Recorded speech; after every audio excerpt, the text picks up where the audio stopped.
Hi, welcome to my YouTube channel, Red Chili Stories. Today I'm going to make pan pizza, very easy and yummy recipe. Wait and watch.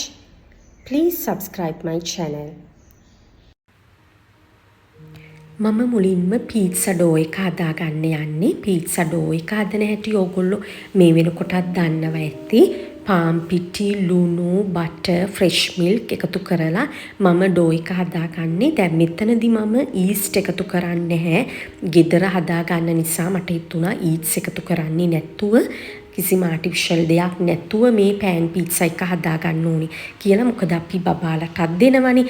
ඒ නිසා ඕගොල්ලෝ කැමති නම් ඊට්ස් එකතු කරගන්න.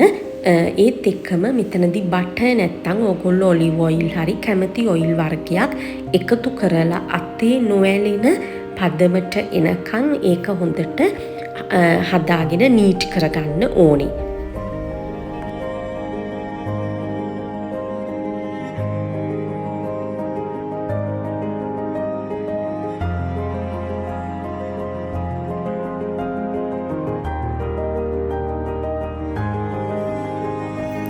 මේ මම ගෙදරදී හදාගත්තේ ටොමැටෝ සෝස් එක.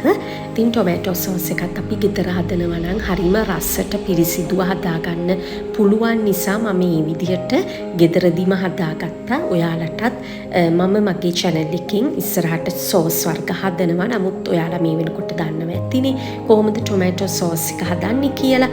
ඉතින් ඒත් එක්කම මම මේ හදන්නේ chili paste එකක්. ඒකත් කඩේ තියෙන chili paste වගේ නැතුව ගෙදර හදාගත්තා.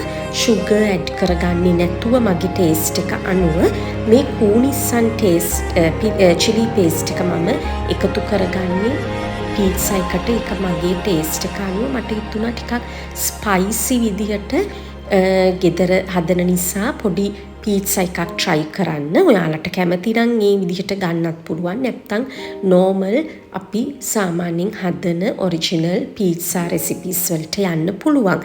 දැන් මේ මම හදාගන්නේ cheese and creamy sauce එක. මෙතනදී මම මොසරෙල්ලා cheese add කරගන්නේ නැහැ. මොකද මම ගෙදරදී සාමාන්‍යයෙන් use කරන්නේ මගේ channel එකේ ගොඩක් recipes වල ඔයගොල්ලෝ දැකලා ඇති මේ වගේ අර කොත්මලේ cheese වගේ දෙයක්. එතකොට මොකද මම බබාට ගොඩක් ඒ වගේ cheese දෙන නිසා ඔයාලා මොසරෙල්ලා cheese add කරනවා නම් මේ වගේ creamy cheese sauce එක හදා ගන්න අවශ්‍ය නැහැ. නමුත් මම මෙතනදී මේ sauce එක හදා ගන්නවා. fresh milk, butter, onion, garlic, pepper, salt, corn flour add කරලා මේ විදිහට රසට sauce එක හදාගන්න පුළුවන්. sausages ටික මම pork sausage එකතු කරගත්තා. එක තම්බලා බෙදලා ඊළඟට හදාගෙන අපි මේ විදිහට dough එකකින් pizza රොටි එක මේ විදිහට හදලා ලස්සනට රවුමට කපලා අරගන්න. ඊළඟට උඩින් tomato sauce එක, creamy sauce එක, ඊළඟට අපිට කැමති විදිහට onion, sausage මේ දේවල් add කරගන්න පුළුවන්. පීට්සා රොටිය pan එකේ එක පැත්තයි අපි මුලින්ම පොඩ්ඩක් heat කරලා ගන්නේ. ඊට පස්සේ අපිට මේ විදිහට අවශ්‍ය sauce, cheese, onion, sausage මේ වගේ දේවල් ඇඩ් කරගත්තට පස්සේ ආයෙමත් pan එකෙන් තියලා හොඳට අර cheese ටික melt වෙන්න වහලා තියනවා. පොඩි බබාලටත් මේ වගේ pizza එකක් හදලා දුන්නොත් එයාලත් හරි ආස වෙයි. ගෙදරදිම අපිට හරිම ලේසියෙන් හදලා දෙන්න පුළුවන්. ඒ වගේම බිත්තර වගේ දේකුත් එකතු කරගන්න පුළුවන්. ඕගොල්ලෝ කැමති නම් එයාලට අමාරුවෙන් කවන්න වෙන vegetables වගේ දේවල්, mushroom ඔය වගේ දේවල් උනත් අපිට taste එක අනුව මේ pizza එකට add කරන්න පුළුවන් හොඳ අවස්ථාවක්.